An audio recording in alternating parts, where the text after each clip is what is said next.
Blog Talk Radio.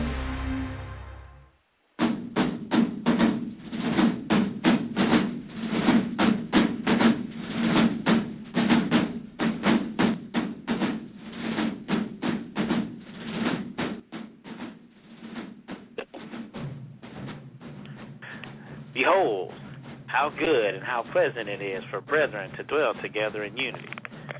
This is the 90 Degree Show, brought to you by the Podcast and Blog Talk Radio.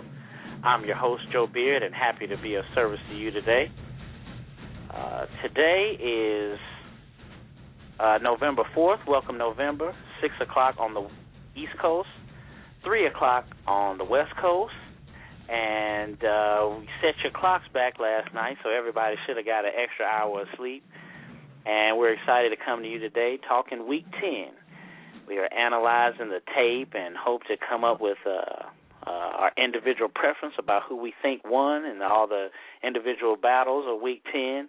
Our featured matchup is Albany State versus Fort Valley State from the SEAC Conference. We bring back our host, Troy Milton, Chris Jones, and I think Vibrant Garraway will be calling in later on. But we also want to hear from you. And call in and please talk about your Week 10 experience. You don't have to be at the actual Fountain City Classic, our featured matchup, but whatever game you went to, we want to hear about it. So please call into the show at 718-664-6025. You can email the show, martianpodcast@gmail.com, or tweet us at Martian Podcast. You can go to the website, www.themartianpodcast.com, and vote on who you thought gave the better overall performance in our featured battle. I'll post the results on the blog on the Martian Blogcast, which is blog4.themartianpodcast.com, or you can get to the blog from our website. It'll be a column on the top left, and you'll see the Martian Blogcast. So how you doing today, Troy? Good. And yourself, how you doing? I'm doing pretty good. I think this will be Chris Jones. Chris Jones in the house. Yes, Chris Jones. Okay. Chris Jones? In the house is packed. All right, man. Well, we're excited. I think we'll hear from Viber a little bit later. Let me go ahead and read the results of our last week's featured battle, and it was a good battle, good for discussion. We had 2 for 2 on what we thought or who we thought who won, and it looks like, according to the people, Alabama State wins. Accounting for 75% of the vote. So again, thanks for voting.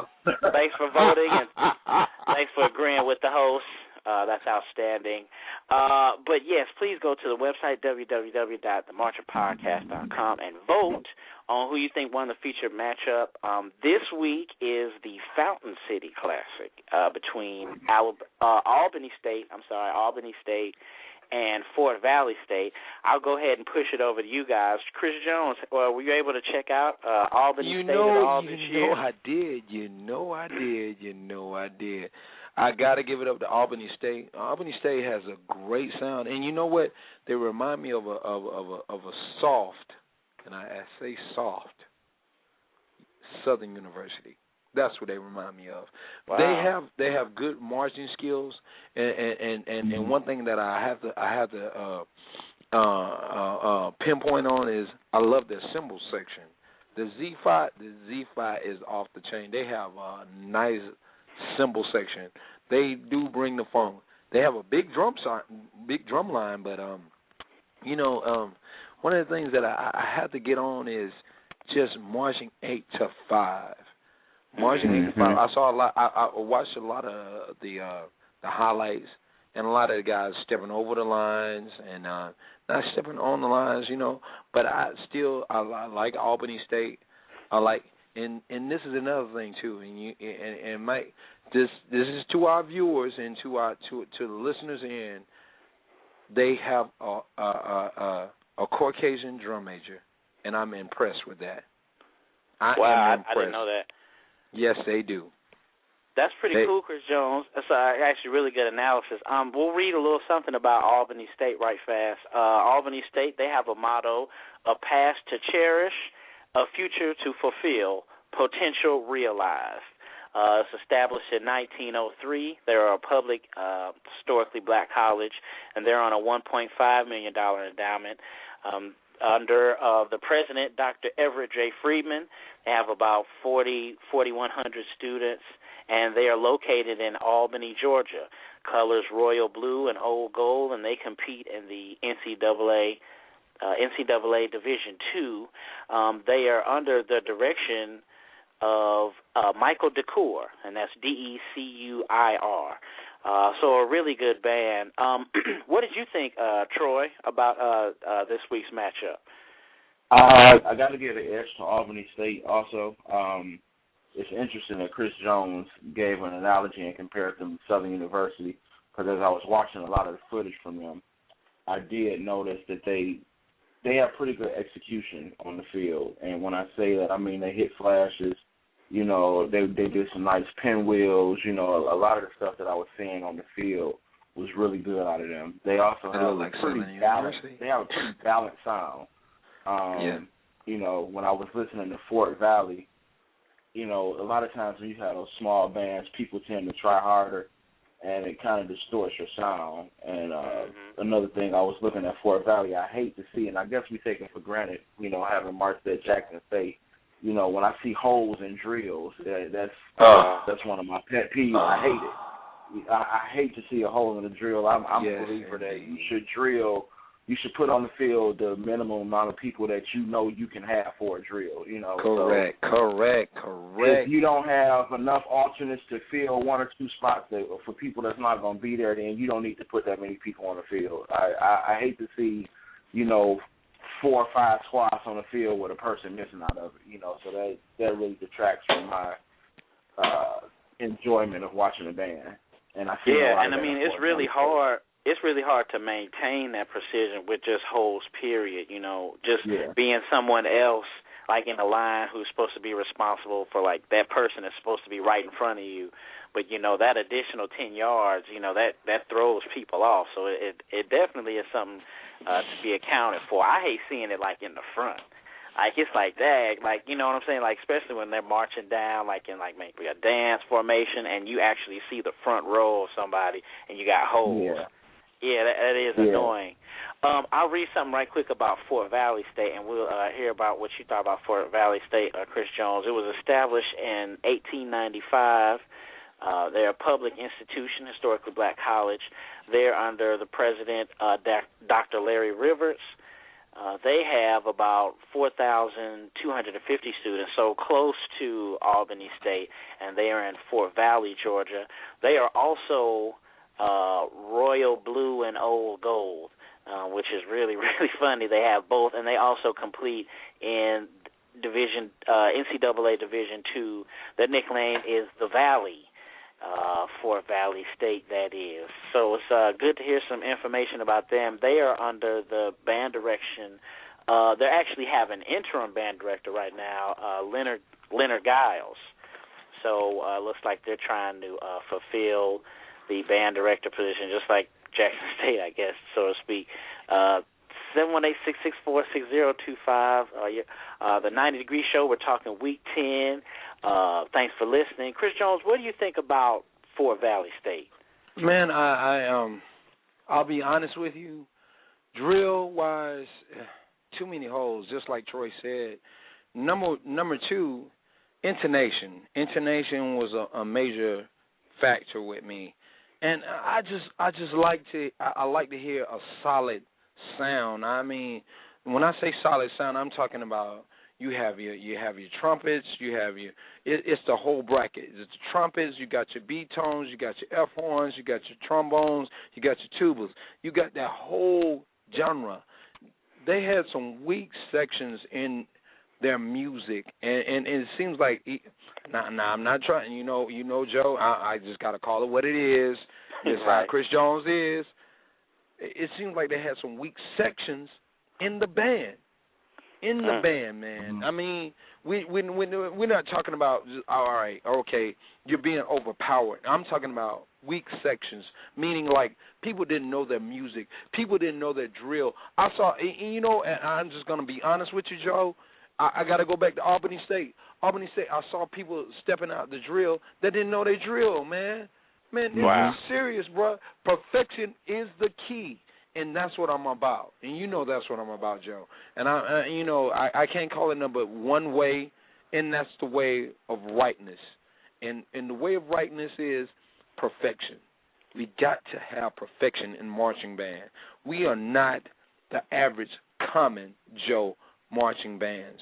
This is HBCU, baby. And with HBCU, that means you got to come with the A game. And I'm not seeing the A game from a lot of these schools. And I appreciate Albany State, but Fort Valley, nah, they get a C from me, man. And I'm just going to call it what it is. Yeah, because it is definitely a certain amount of pride because you are carrying more than just your school. You're also presented for all black colleges. Fort Valley State, to me, they surprised me. They had more volume and power on the field than I was expecting. I'll admit, I wasn't like, oh, Fort Valley State, like I just knew about them. So it was cool to look them up. I saw them against Clark. And they had a pretty good fanfare, that they play in the beginning. I like that. And then, I saw, on their drill, they weren't precise, but they tried their best to stay together, in a tight formation, and they didn't try to do too much. So, they and then later on, I think in the year, I saw them on the field against. I actually saw them on the field in the. I think the Fountain City Classic. Oh, no, you know what? That was Albany State. I actually saw in the Fountain City Classic. But I saw another video of them playing, and they actually they did a harder drill. Oh, it's Tuskegee. That's what it was. They stepped their drill game up a little bit. So, they tried to update. But definitely the intonation, they lose a lot of sound on the grill. They got some good energy. But definitely I agree with both of you. I think that Albany State got them. They just didn't have the full, complete band, like you say, Chris Jones, the full, complete sound, full confidence in themselves, you know what I'm saying, to go out there and try to take another band out. We haven't seen the actual battle between the two, but definitely just off the tape. It's on YouTube, baby. Oh, it's out there now. Okay, I know. I've seen some hits on YouTube. Yes, sir. Okay, go ahead, Joe. But we'll definitely check that out. What else, I guess, do you think, other than, I guess we all agree about the intonation, what other positives did you guys see about Miles, or have you seen Miles in any other battles this year? I'm sorry, not Miles, but Albany State. Have you seen them in any other battles? Well, you regurgitate. Go ahead, Troy. I know you're about to say something. Go ahead. No, go ahead. What I was about to say is, Joe, I did see Albany State against Miles, and it's amazing that's what messed me up. Right. I did see that, and what I saw was drill progression. As far as being distinct on the drill, being precise on the drill, and then one thing I like that I've learned from Jackson State and learned from the SWAC is that instrumentation is pronounced in certain areas of the field. And when I say that, and I'm going to explain that to you, when I say that is, you wouldn't have like 3 cymbals and a trumpet player in the same squad. You see what I'm saying? You wouldn't have that in the SWAC. You wouldn't do that in the SWAC. You wouldn't have a clarinet player and a quad player with 2 cymbals in the same section. I know they're alternates, but at the same time, we got to think about intonation. We got to think about the personification of sound and just direct pitch and all that stuff. There's some things that we are overlooking, and I want band directors to understand this. I'm not trying to get on you as far as, I don't like your school or nothing like that. I'm trying to get on you as far as the perfection of bandsmanship. Bandsmanship meaning that you have your instrumentation in the right order, in the right protocol. As far as trumpets, you have 16 trumpets. That's what they had. They had 16 trumpets. You have 16 trumpets right in the front. You don't have 16 trumpets. You don't have 14 trumpets right here and 2 in the percussion section. No, you want all your power implicated and directed to the front. And you know that, and I know each that. squad, yeah. Exactly. And you know, it's certain things that we overlook. You know, it might look good to everybody else, but as a bandsman of a curriculum, and I say a bandsman of curriculum, you have to look at the direct pitch of intonation, and you have to look at the intonation, and you have to look at the attacks of notes. And if I'm a trumpet player and I'm playing right next to a choir player, it's not I'm not gonna attack together. But if I'm with a bunch of trumpet players, to help you out. 718-664-6025. Call in. Make sure you call in. Looks like we all agree about that one. Looking at the schedule board, all the games, I was looking through, man, and I saw another game that kind of surprised me, and that was we had Savannah State against Norfolk State. Oh, my gosh. OMG.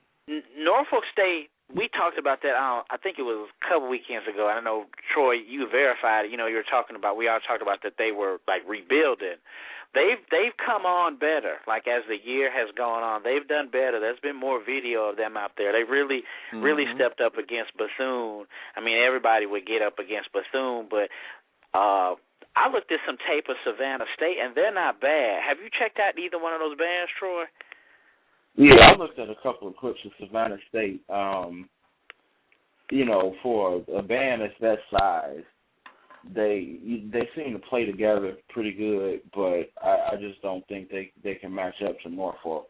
You know, in terms of completeness, not by any stretch of the imagination. No. You know, regardless of whether Norfolk is in a rebuilding stage or not, they're still a complete band. Yeah, correct. You know, and it's hard for you to put a band like Savannah State against them. It's you know, that's akin to the whole Grambling-Jackson State battle this week. I mean, it's just really no competition in that. No competition, and I agree with you. So 100%. Have you checked out? Not so much, I guess, the analysis of squads, Chris Jones, but what about Savannah State?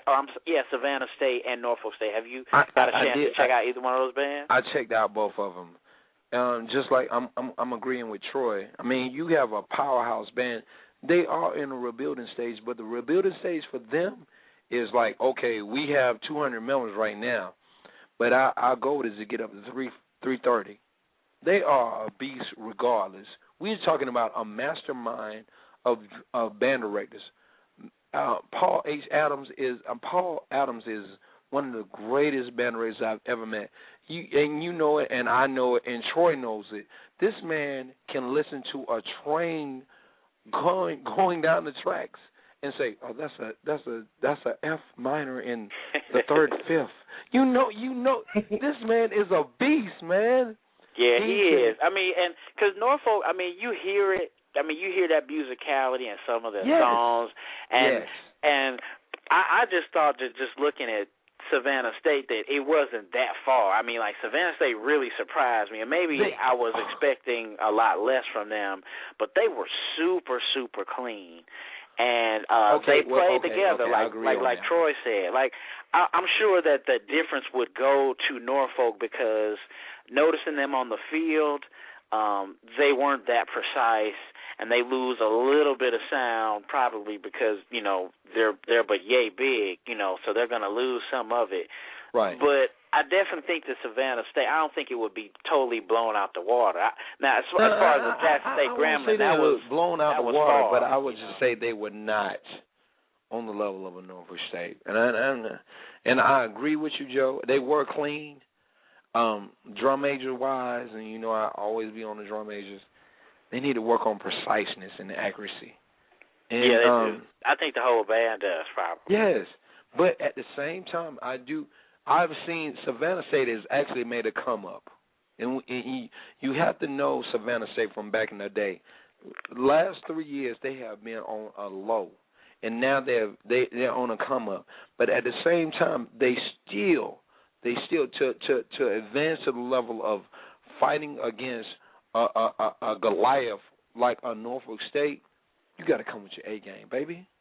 You got to come with your A game. I wish we had some tape to see it, because I'm sure that they got up for it. That's the thing. Like, you know, we all know that people got targets on them. And, you know, the better you are, people coming for you, you know. But, yeah, Norfolk State probably won. And but Savannah State, they got a decent little book from, you know, the things I've seen them play. Or I think, you know, they got Leave Me Alone by Michael Jackson. That sounds pretty good. Right. I think Tony, they got some of that. They had a really good homecoming performance as well, you know. But definitely, I mean, I agree. I guess we all agree again. Probably Norfolk will probably get an edge. I just don't think it's as much of as much of a slide. I guess you guys 718-664-6025. Week 10, give us a call. Tell us your experiences. You know, we'll keep the train moving. Any other matchups this weekend that you my guys? God! I know Troy. I got a matchup for you. Go ahead, Troy. No, go ahead, Chris Jones. No, you go ahead, Troy. You go ahead, baby. Game. Yeah, because I know Troy. I know that was our next thing. I know Troy and I were talking about we're going to talk Jackson State Grambling, but what was the matchup you talking about, Chris Jones? We can talk about that for a second. I was talking about the most historical matchup ever. The first two black colleges. First two HBCUs that ever played to play football. And I said marching band football. The first two colleges played HBCU football. That was Livingstone and Johnson C. Smith. They played this weekend. Oh. And it was interesting. It was really interesting. I went to the fifth quarter. I was not in detail as far as being pronounced out there, but I listened to them. I watched them. I watched both bands, and I got to give it up to Livingstone was really good. That tuba section is awesome, bruh. Yeah. I mean, the tuba section is bringing the A game. Now, one thing they need to get rid of is the snare drum line. They're marching with harnesses. You know we can't march with harnesses, and they need to get rid of flam heads. And Jackson and Johnson C. Smith needs to get out of the Norfolk State mentality. They play like Norfolk, the old Norfolk. They play like Norfolk. The sound like Norfolk. Their drills look like Norfolk. I mean, we're not Norfolk. Norfolk is Norfolk. That's Norfolk, Virginia. This is Johnson C. Smith. This is Charlotte, North Carolina. And they need to get back on Charlotte, North Carolina mentality. We used to get down, smack you in the face. We going to bring the A game to you, and amen. That's what we're going to do.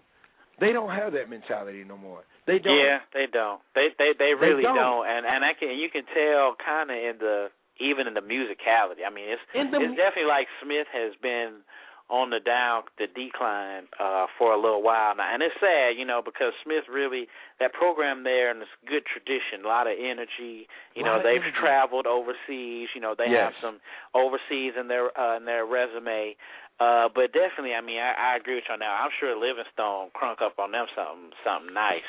They did. I saw Smith at the, Lord have mercy, the Inner City Classic, and I won't even go there about that name, but I saw them there, and they had just a lot of holes, like in the sound, like people would stick out. Baby. You know, people would stick out. You hear some folks playing. You hear maybe 3 or 4 folks hit a phrase together, and then it just wasn't complete. You know, they are definitely missing that music program there at Smith. But it's kind of sad to see, man, you know, because Charlotte is happening. It's a good school, and they can do it. Because Livingstone is cranking. Livingstone used to be the joke.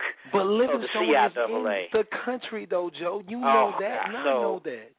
So, I mean, they could do it. Right quick, let's move on. Let's talk about the boom right quick. Jackson State Grambling. I guess it was in Grambling. Troy, did you check the tape? What did you think, man? Man, it was a bloodbath from what I've seen, and I only watched about. He said it was a bloodbath. I love it. It was a bloodbath. I'm trying to think of the tune that I heard Jackson State just ridiculously just slaughter Grambling with. I think it was a new tune in the book. It'll come to me in a minute, but the few songs I heard, it was just ridiculous. It was lopsided, man. It was bad. Know, and I've hated Grambling since I've been in marching bands, but it was almost, I was almost embarrassed for him. I hated to even see him take an L like that, even though it was to the boom. They took an L. Yeah, I mean, it was no confidence, like, from their side at all. I saw the football score, like, where Jackson State was beating the football team, and I guess they carried the energy over, because if you listen to the boom, they kind of let themselves go a little bit too. Like, they started, like, getting hype, and they were playing and, like, blaring on some spots too. Yeah, but, I mean, just pure volume. It was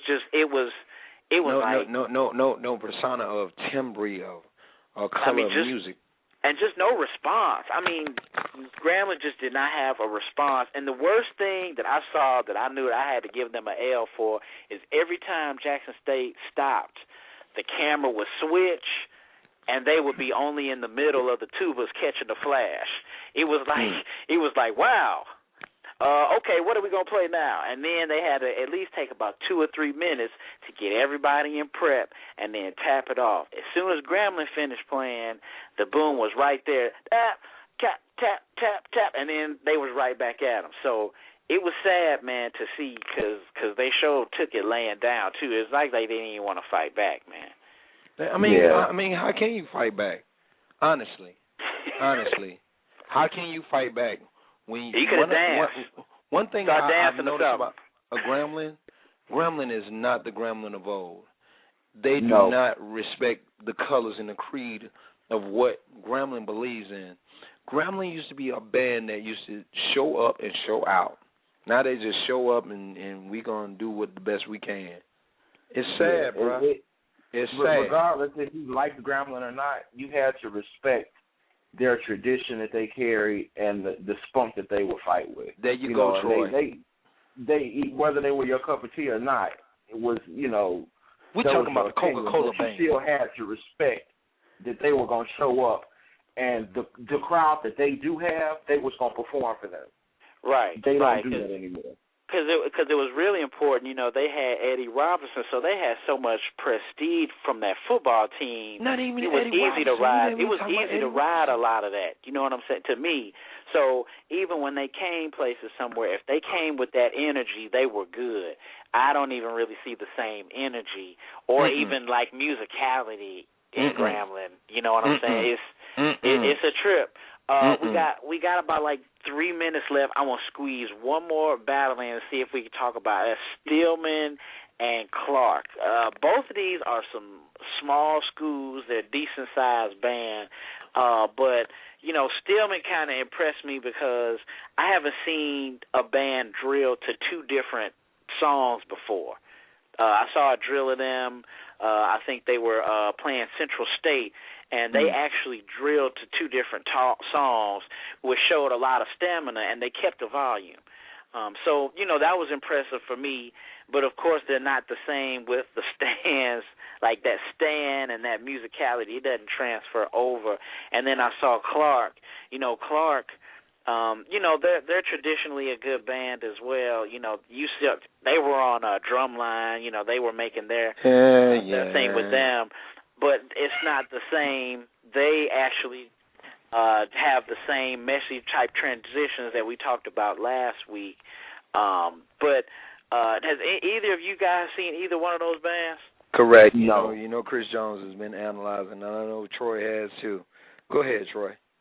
No, I haven't. I haven't seen anyone. I've seen one clip of Clark, I think, versus was it Albany? Earlier probably so. It's not much tape of them. It's hard to find it, Yeah. That's it. So I really don't have anything to analyze them on. Yeah, I tried to squeeze that one in. I analyze both bands and whatnot. My thing is, and I have to say this, Clark has been going through some situations with hazing and that's right. They're going to the stipulations of having a Mays High School being a predecessor of being at their Saturday games. It's sad, man. It's going to a situation that bands are not being the bands that they need to be. And they're not. They're not, man. We want to get into it more, Chris Jones. We only got about 30 seconds man. left. Hey. We'll check out the website, www.themartianpodcast.com. Like us on Facebook. Follow us on Twitter. Thanks to you for listening. And remember, the eye is a better pupil and more willing than the ear. Advice may be misleading, but examples are always clear. See you next time. I love y'all. Chris Jones in the house. Hey, this Peace man out. thing is not going on forever. It's going